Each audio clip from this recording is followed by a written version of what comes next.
बुधवारपर्यंत चालवायचं आहे फक्त सांगून जातो. राधे राधे राधे राधे राधे राधे. जय महाराष्ट्र, जय महाराष्ट्र.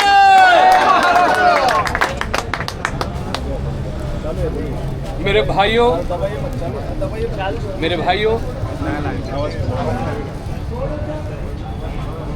हेलो मेरे भाइयों, मेरे साथियों, सबको राम राम, सलाम, वाहेगुरु दी खालसा, जो बोले सो निहाल.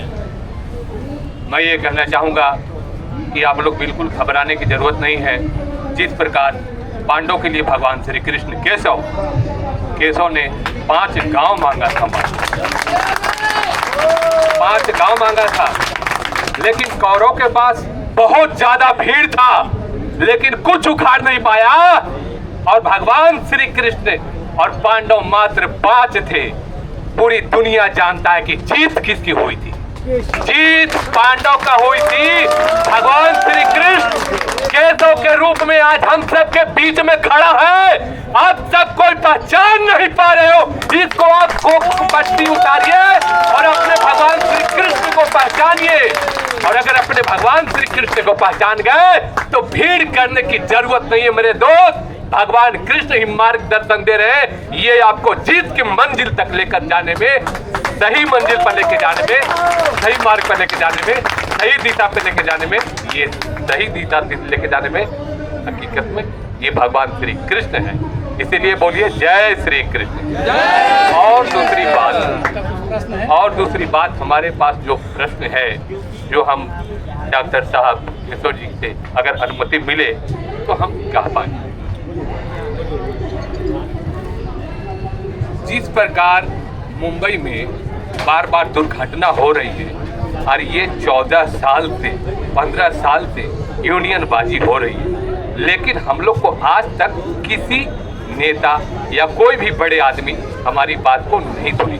क्योंकि ड्राइवर का कोई मुंबई में न मान है और न सम्मान है. क्योंकि हम लोग एकजुट कभी न हुए और न हुए थे, लेकिन आज हमारे माननीय जी डॉक्टर साहब केशव श्री कृष्ण भगवान के रूप में मार्गदर्शन दे रहे हैं. इसी का कारण है कि हम सब एक हैं.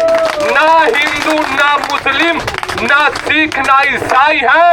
मानवता है धर्म हमारा, हम केवल इंसान है.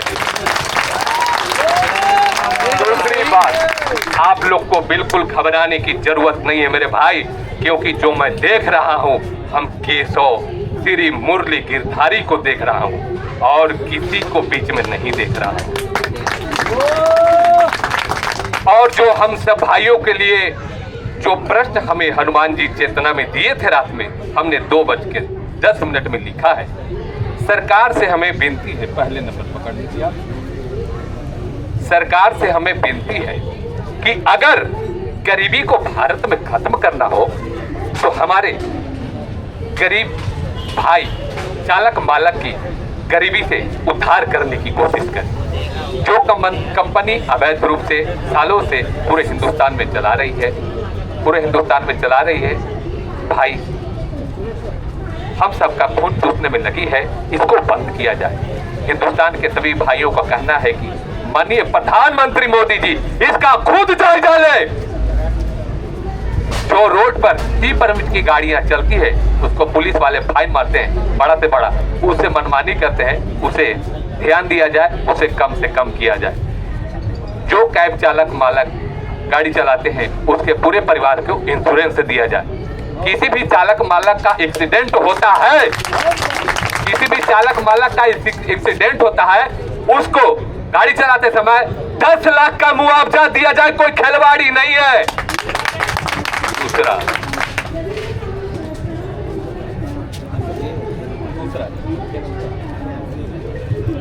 कस्टमर जो गाड़ी बुकिंग करते हैं, गाड़ी घर तक जाती है, उसके बाद वो कैंसिल करते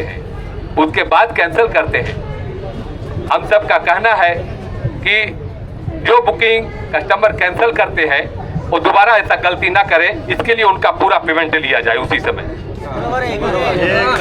उसका पूरा पेमेंट तो ड्राइवर मजाक में हमारे ड्राइवर भाई को 6 किलोमीटर से 7 किलोमीटर से भेज देती है। कंपनी फोन करती है, भैया चले जाओ, कोई गाड़ी नहीं। रामचौक जी बिल्कुल चले जाइए, हमने चला जाता है। लेकिन कस्टमर बोलता है भैया हम दूसरा गाड़ी बुक कर लिया, आप चले जाइए। नहीं, अब नहीं चलेगा, क्योंकि हमारे साथ माननीय डॉक्टर केशव जी है, भगवान श्री कृष्ण है। अब दूसरी बात सुन लीजिए, हमारे सरकार से विनती और निवेदन है कि कैब चालक मालक परिवार के गरीबी स्तर से जुड़े होने के कारण इनके पूरे परिवार के इंश्योरेंस दिया जाए।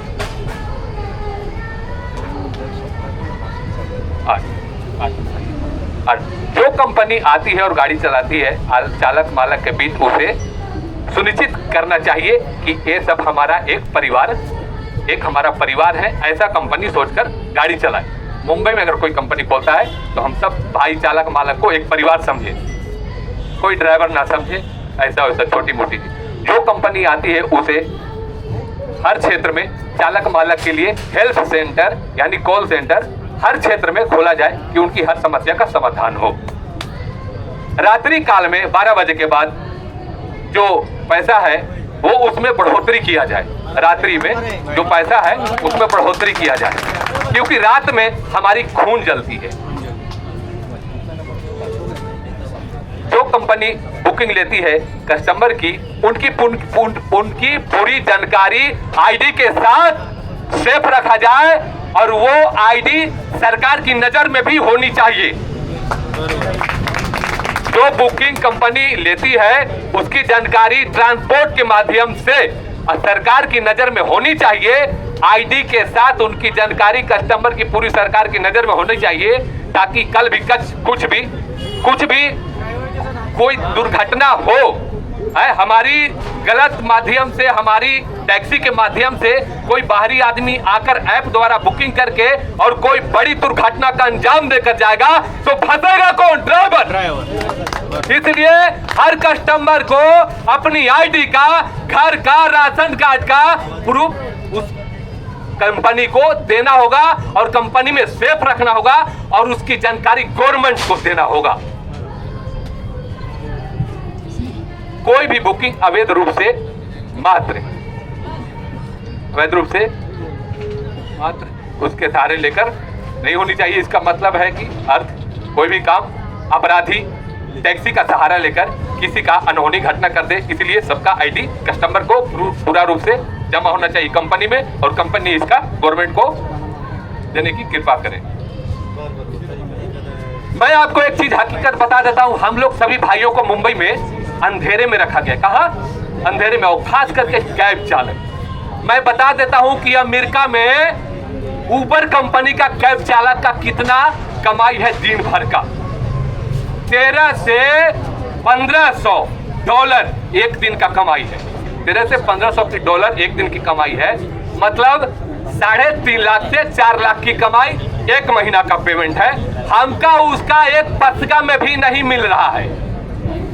4 लाख उबर की पेमेंट जो है, उबर की कंपनी अमेरिका में 4 लाख पेमेंट है उबर की कमाई, लेकिन हमको क्या मिल रहा है? मात्र 500-700 हम लोग कमा के जाते हैं दिन भर में, है? हाँ, वो भी नहीं मिलता है। इसलिए ये जानकारी सरकार की नजर में, हमारी मोदी जी की नजर में, जो सबका साथ सबका विकास कहते हैं, उनकी नजर में होना चाहिए। और ये कंपनी कहाँ की है आप सबको पता है शायद, और नहीं पता है तो मैं बताता हूँ। ये कंपनी अमेरिका का है। कहाँ का है? उबर जो है अमेरिका का है। और ये कंपनी को हैंडल करने वाला कौन है? हैंडल करने वाले प्रधानमंत्री ओबामा ट्रम्प जी हैं। तो हम चाहेंगे प्रधानमंत्री जी से, हमारे नरेंद्र मोदी जी से, कि हमारे जो मुंबई में जो ड्राइवर है, पूरे हिंदुस्तान में है, जयपुर में है, पुणे में है और नागपुर में है, जो पूरे हिंदुस्तान में आज स्ट्राइक चल रहा है। मुंबई के बीच में एक मृत्यु हत्या मेरे भाई के हुआ। आज न जाने हिंदुस्तान में कितने जगह मौत हो गई है, मातम छाया हुआ है, लेकिन कोई पूछने गया नहीं गया। क्योंकि वोट लेने का अगर अधिकारी है, उनकी माता बहन के सामने हाथ जोड़ते हैं, तो जरा उनके घर पर देना जाना चाहिए। जिनका बेटा घर से निकल चुका है, उनकी माँ की आंखों में जाकर देखिए क्या बीत रहा है। उनकी कोख उजड़ गया है। जिनका मांग का सिंदूर उजड़ जाए, जिनका मांग का सिंदूर उजड़ जाए, उस बिचारी धर्मपत्नी के ऊपर क्या बीतता होगा। उस बच्चे जो रात दिन इंतजार करते, मेरा आज पापा टैक्सी चलाकर आएंगे तो बोले बेटा आज ये लेकर आएंगे, आज तुम्हारे लिए लेके आएंगे, लेकिन आज वो पापा घर नहीं लौटे, आज अपनी दुनिया को छोड़ दिए। लेकिन हम कहेंगे भाई ऐसा कोई गलती मत करना। परिवार के चलते आप जो है कितना भी गरीबी झेल लेना, लेकिन ये ध्यान रखना कि भगवान श्री कृष्ण केशव सबके साथ है। जैसे भगवान के रूप में हम सबके साथ में केशव है, भगवान श्री कृष्ण है, आप सब पहचान नहीं रहे, इनको क्या मतलब है।